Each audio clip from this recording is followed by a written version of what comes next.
Hey, so it's Keith. What's up? How you doing? I know I'm a terrible blogger. I think of like when I'm into somebody blogging, I can hardly wait for their next stuff. I appreciate how loyal you people are to me, but I know my case is unique, and here comes one of the most unique cases as I am now starting. I've made some breakthroughs with understanding agelessness and sort of cracking the age coding thing. And this has nothing to do with like what's out there research. These are breakthroughs that I've made myself of various programs that I've tried out, returned back to them, tried them again, tried them with other combinations. And at the end of the day, or the end of the arriving at age 54 in May, the thing that I really did find out is cracking the emotional code and actually realizing stuff about emotions and all that kind of stuff. Got herbs on my lips. That's what that is. Hoshu Wu or something like that. Anyways, so I'm introducing my Liverawkstar Ageless program. So it's one of the first things that it's like it has nothing to do with expensive stuff. It's coming. It's very Sproutarian based. It's very raw vegan based. I was put into a situation with the remodeling of my house of where I had to like live on very little, and I thought, well, it's a great time to get started on being exclusively Sproutarian and focusing on hydration and yoga and stuff like that. And so, hey, what's preceding are all my findings. Not only that, but I've healed like one knee that was really bad. I'm really good with the understanding of connective tissue. So I did just come to the realization like, hey, like be arrogant about this. Like you are having success with agelessness. I am turning 54.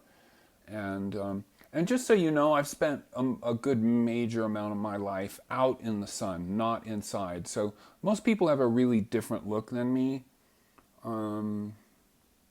Yeah.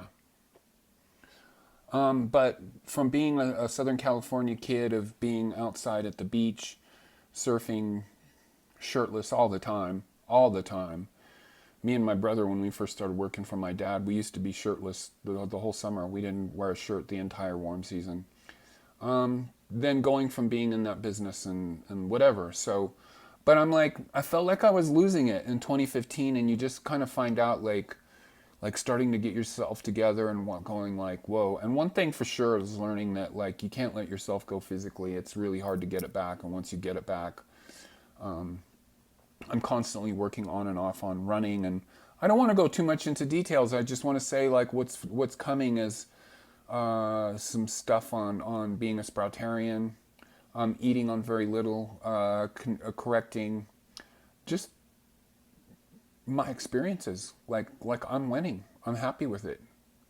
All right, so this is just going to be a short video saying this stuff is coming up. So I'm going to have a sprout. I don't know how it's going to come, but like videos that are coming are stuff to do with my connective tissue stuff.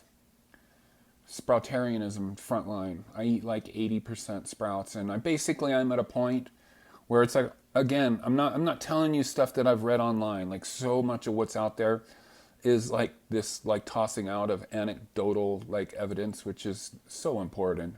It really is. It's if all of society is failing, why would you use this peer review being reviewed by stupid people?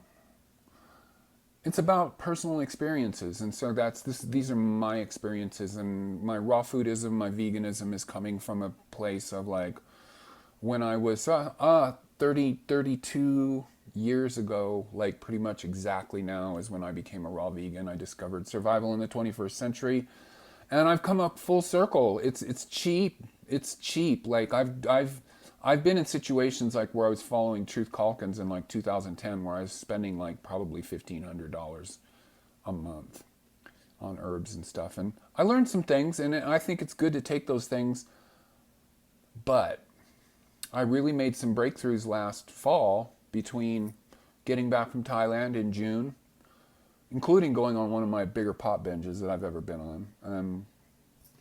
Whatever. I'm like, that's another lovely thing, is I'm not like, I do what I want with that. I'm not like enemies with that plant. That plant is so awesome. And what's not awesome is when I have a less than ideal relationship with, as with anybody. Coming back after my pot, like right back from Thailand, including the pot binge, eating well, getting skinnier than I've ever been.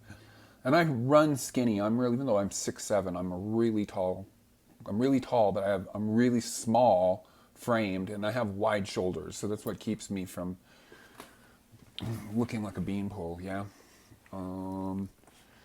So just the whole sproutarian juicing. I can tell you a few things, a few videos to come up.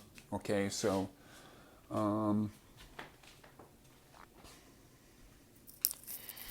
the juicing and rebounding trumps all.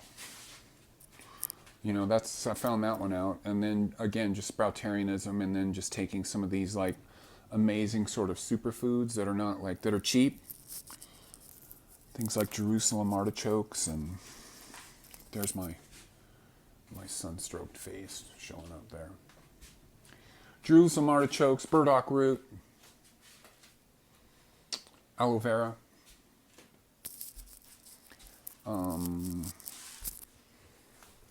What else am I doing there? I don't really remember it all. My place, I'm still working on getting it together.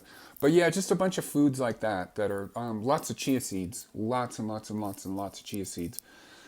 I heard a bit of information about like the whole plant thing. It's really hard to know, and there's actually evidence that like when you become plant oriented, that your body adapts more to this. And I really do believe this, because I really don't think 5 years of doing like a diet or a routine, like some people go, oh, I've been vegan for 5 years and high carb vegan, blah, blah, blah, whatever. I don't think that's long enough, especially when you haven't really crossed that borderline, that 45-year-old depletion thing, depending on your ethnicity, you know. Some of the brown-skinned people like definitely have more jing, more longevity.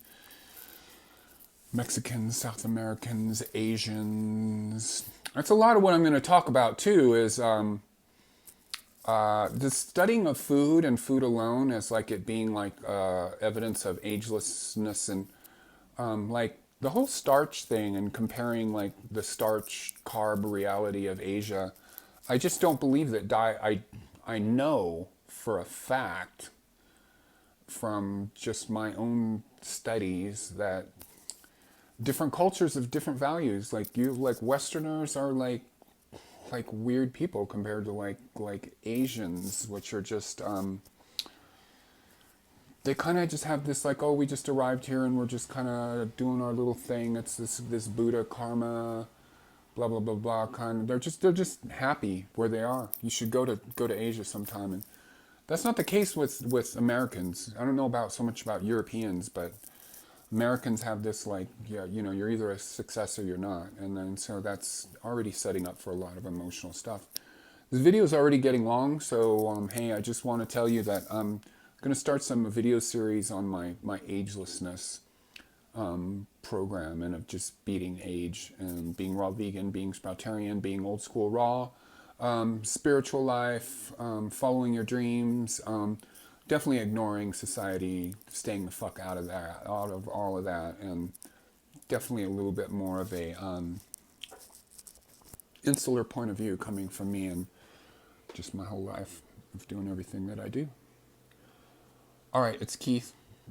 Follow me, click like, subscribe, leave comments. Support me by supporting my music. Links in the drop down. And yeah, today is actually the full moon, so I'm kind of starting some new stuff. I just played my first gig in 5 years last night. All my gear is out all over the floor there.